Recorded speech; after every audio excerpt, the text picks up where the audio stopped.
Motor কোন সময় চাচ্ছিলেন? মোটর দিয়ে ভরে গেছে।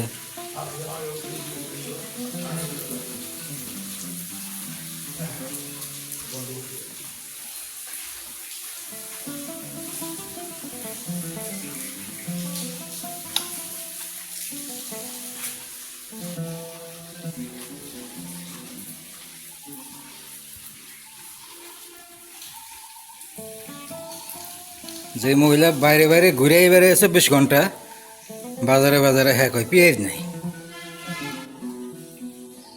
আর পেঁয়াজ নাই দিয়ে হ্যাঁ রান্না বন্ধ থাকে। ডিম পুষ করে দিচ্ছে আজকে, বিপদে করে পেঁয়াজ নাই দিয়ে দিছে।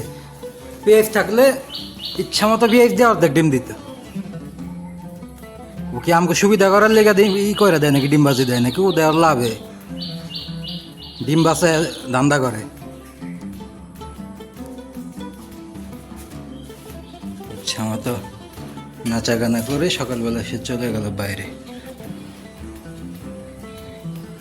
শুক্র আলহামদুলিল্লাহ, একটা তরকারি যে দিয়ে গেছে এটাই তো আমার ভাগ্য, আমাদের ভাগ্য। যেরকম মহিলা কালকে রাতের বাসি ভর্তা ভাত, এটাই তো বেশি, এটাই তো সে দেয় না ঠিক মতো। আজকে নাকি পেঁয়াজ নাই, তাই নাকি সে রান্না করতে পারে নাই।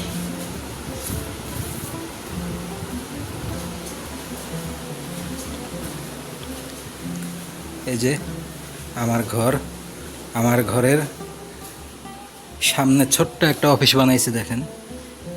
এই যে নোংরা মহিলা এখানে অফিস বানাইছে, এখানে বসে বসে মাছ ভাজি করে যেন আমার ডিস্টার্ব হয়। এখানে বসে বসে উল্টাপাল্টা অ্যাডাল্ট কথাবার্তা বলে মোবাইলে, এগুলো আমার শুনতে হয়, নোংরামি করতে হয়। এবং তার হাজব্যান্ডও আমার ঘরের সামনে বউকে ফেলে রাখছে। এগুলো নিম্ন রুচির, বিকৃত রুচির লোক, এদের সম্পর্কে কিছু বলার নাই, অথচ এইখানেও চুলাপিট করে।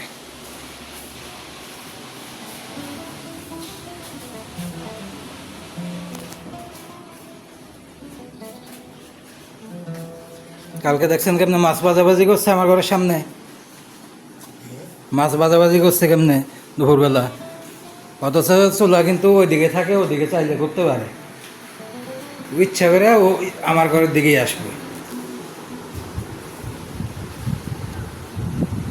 রান্নাঘর সুইচ আছে, রান্নাঘর সুইচ দিলে পারে। এগুলো হচ্ছে এই বাসায় থেকে থেকে নোংরামি করা, হেনস্থা করা, হ্যারাসমেন্ট করা।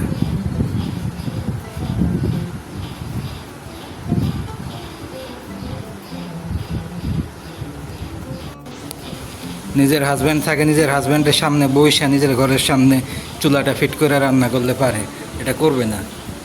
অবিয়াস্ত ছেলেদেরকে নোংরামি করবে, আরেকজনকে হ্যারাসমেন্ট করবে, কথা তৈরি করবে, এটা হচ্ছে এদের অভ্যাস। কথা তৈরি করতে না পারলে, লেনদেন তৈরি করতে না পারলে, নোংরামি করতে না পারলে খায়েশটা মিটে না।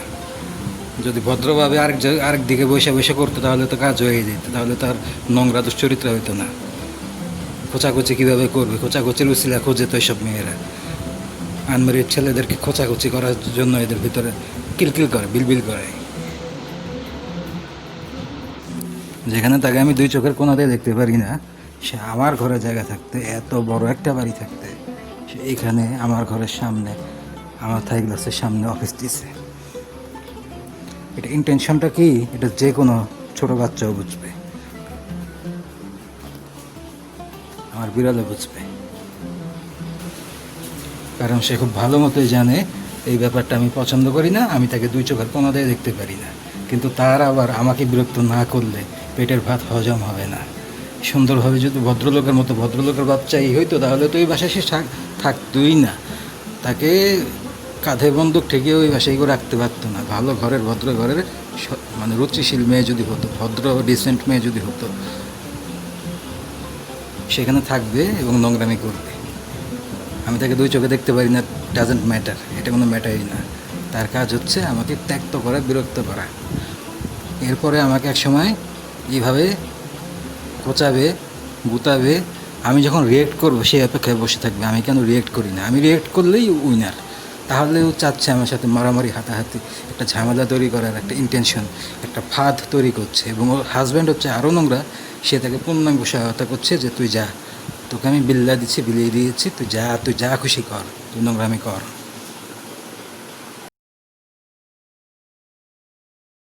এত বড় একটা বাড়ি, স্টেডিয়ামের মতো ফাঁকা জায়গা, সামনে বিরাট বড় বারান্দা, রান্নাঘরে কমপক্ষে 10টা চুলা ফিট করা যাবে। অলরেডি 4টা চুলা ফিট করার মতো অবস্থা আছে, আরও 4-5টা চুলা ফিট করার মতো জায়গা আছে। সামনে বিশাল বড় বারান্দা, ফাঁকা জায়গা আছে, ইলেকট্রিক বোর্ড আছে অনেকগুলা, কোনো সমস্যাই নাই। কিন্তু ইন্টেনশনালি সে এই জায়গাটাতে বসবে, না হলে ওই যে বললাম এটাকে কি বলে, যৌন সুরসুরি বলে। কারণ আমি যদি ঝগড়া করি, আমি যদি কথা বলি, আমি যদি রিয়েক্ট করি, তাহলেই তো সে উইনার। সে তো চাচ্ছে আমার সাথে একটা ঝামেলায় জড়াতে, আমাকে উত্ত্যক্ত করা, আমাকে হেনস্থা করা, আমাকে এইভাবে উস্কে দেওয়া, এটাই হচ্ছে তাদের একমাত্র উদ্দেশ্য। তারপরে তারা উছিলাটা খুঁজে পায়, অজুহাতটা খুঁজে পায় ঝামেলা করার, ঝামেলা তৈরি করার জন্য তারা একটা অজুহাত খুঁজছে। জানে যে এখানে মাছ ভাজি করলে, রান্না করলে সারা বারান্দা, সারা ঘর, প্রত্যেকটা ঘরের ভেতরে চলে যায়, রান্নার যে একটা গন্ধ, একটা ভাব, গরম ভাব, তারপরে খুশকি গন্ধ, তরকারির যে একটা আলাদা স্মেল, মাছ ভাজার যে একটা আলাদা স্মেল, এগুলো প্রত্যেকটা ঘরের ভিতরে ঢুকে। এটা একটা মানুষকে ইচ্ছাকৃতভাবে উত্ত্যক্ত করা। এতে আমার বাবার সমস্যা হয়, তার ঘর সামনে, আমার সমস্যা হয়। রান্না বাড়িতে হতে হয়, রান্নার দরকার আছে, তার জন্য রান্নাঘর আছে, কিচেনে পর্যাপ্ত জায়গা আছে, অ্যাডজাস্ট ফ্যান আছে, তার ঘরের সামনে একটা 56 ইঞ্চি ফ্যান আছে, খোলা বারান্দা, উপরে লাইট আছে, আমার এই কোনো লাইট পর্যন্ত নাই। অথচ তারপরও এখানে এসে সে রান্না করবে কেন? ওই যে নোংরা মহিলা, দুশ্চরিত্রা, ছেলেদের সাথে খোঁচাখুচি করার জন্যই তো সে এই বাসায় থাকে, আমাকে উত্ত্যক্ত করার জন্যই তো এই বাসায় থাকে। ভালো মানুষের জাত হলে তো সেই বাসায় থাকতোই না। বিন্দুমাত্র যদি ভেতরে কোনো মানুষের মনুষ্যত্ব থাকতো, কিছু থাকতো, তাহলে তো তাকে বেঁধেও রাখা যেত না এই বাসায়। কারণ সব মেয়ে চায় আলাদা হতে, কিন্তু সে এখানে থাকে আমাকে ইন্টেনশনালি ত্যক্ত করার জন্য, উস্কে দেওয়ার জন্য, নোংরামি করার জন্য, ঢিল ছোড়ার জন্য। এটার জন্য আমার বাবা তার হাজব্যান্ডকে বলছে, তার হাজব্যান্ড উল্টা আমার বাবার সাথে ঝামেলা করে এটা বলার জন্য। তার বউ এটা নিয়ে আবার আব্বুকে মারমুখী হয়ে তেড়ে মারতে আসে, কেন বলল। অথচ আমার মামাদের কাছে পর্যন্ত পরবর্তীতে আমার বাবা কমপ্লেন করছে। অথচ কী রকম নির্লজ্জ, বেহায়া, ছোট লোক, দুশ্চরিত্র, মানে বিন্দুমাত্র হায়া, গায়রত, লজ্জা কিচ্ছু নাই এদের ভিতরে। এরা মজা পাচ্ছে, ইন্টেনশনালি কাজ করছে। অথচ আমার নাই বউ, তুই তো ভালো মানুষের বাচ্চা হলে একটা খোঁচা, একটা ইশারাই যথেষ্ট। যে বিষয়টা আমরা পছন্দ করছি না, সেখানে বিচার টিচার সব কিছু দেওয়া কমপ্লিট, তারপরও সে এত পরিমাণ পর্যাপ্ত জায়গা থাকার পরেও সে ইচ্ছাকৃতভাবে নোংরামি করার জন্য এই জায়গাটা বেছে নিয়েছে। কেমন নির্লজ্জ মানুষ হতে পারে! তার যে চারিত্রিক কত ধরনের ত্রুটির সমস্যা, কত ধরনের ঝামেলা গোলযোগ আছে, এই বিষয়ে যে আমরা কতটা বলছি, কতটা ইঙ্গিত দিছি, কতভাবে বুঝাইছি, তার ভিতরে বিন্দুমাত্র লজ্জাবোধ, কোনো চিন্তা, কোনো ভয়, কোনো কিছুই কাজ করে না। সে বুক ফুলে এগুলা করে। আমি এটাও বলি যে আমার বাবা যদি ইয়াং হইতো বয়সে, আমার বাবার তো বউ নাই, আমার মা মারা গেছে, সে বিয়েও করে নাই, এই মহিলার যন্ত্রণায়, ছেলের বয়স যন্ত্রণায় যদি বিয়ে না করতো এবং আমার বাবার বয়স যদি আরও 10টা বছর কম হইতো, সে আমার বাবার সাথেও নানা রকম কিছু করতে চাইতো। কারণ এখনই আমার বাবা মুক্তি পাচ্ছে না এই মহিলার যন্ত্রণা থেকে। পৃথিবীতে ইতিহাসে একমাত্র আমাদের বাড়ি একমাত্র নজির যে ছেলের বউ শ্বশুরের সঙ্গে লাগে। আগে সারা জীবন জানতাম যে ছেলের বউ শাশুড়ির সাথে লাগে, ননদের সাথে লাগে।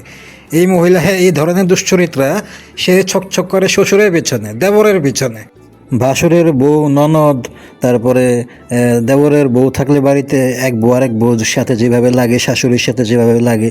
আমার বাবা হচ্ছে নিরীহ লোক, চুপচাপ ভদ্রলোক, শিক্ষিত লোক, সে নিজের মতো নিজে থাকে, কারোর সাথে কথাই বলে না। ওই মহিলার সাথে কথা বলেই না এক ধরনের, ঠেলায় না পড়লে সে আমার বাবার পেছনে পর্যন্ত লাগে। মানে এটা কোন ধরনের ছোট লোক হইলে, কোন ধরনের নিম্ন শ্রেণীর কীটপতঙ্গ হইলে এগুলো একটা মেয়ে করতে পারে? আর যা যা কীর্তিকলাপ হয়েছে এই পর্যন্ত, কোনো মানুষের বাচ্চা হইলে কোটি টাকা দিলেও মনে হয় এই বাড়িতে থাকতো না, বলতো যে আমি এই বাড়িতে থাকবোই না, আমার নামে সারা দুনিয়ায় লিখে দাও, তারপরেও আমি এই বাড়িতে থাকবো না, এই বাড়িতে কোনো মেয়ে মানুষ নাই, আমি এখানে থাকবোই না। অথচ সে এটা এনজয় করে, সে এটাকে সুবিধা হিসেবে নিছে, অ্যাডভান্টেজ হিসেবে নিয়েছে যে আমি আরও বেশি করে হয়রানি করতে পারছি, হ্যারাসমেন্ট করতে পারছি, ছেলে মানুষ আমাকে কিছু বলতে পারে না, আমি উল্টা সবার গায়ে পড়ি। এটা হচ্ছে আমার সবচাইতে বড় বেনিফিট, সবচাইতে বড় লাভ। এই যে নোংরামিগুলো করছে, আমাদের আত্মীয় স্বজনরা তো আমাদেরকে এক ধরনের বয়কট করে দিছে, নোংরা বাজারের জিনিস এনে ঢুকিয়ে দিয়ে তারা এখন চুপচাপ, কিচ্ছু জানে না, খেলা দেখে। অথচ আমরা কীভাবে দিনের পর দিন জ্বলে মরছি এই মহিলার মাধ্যমে।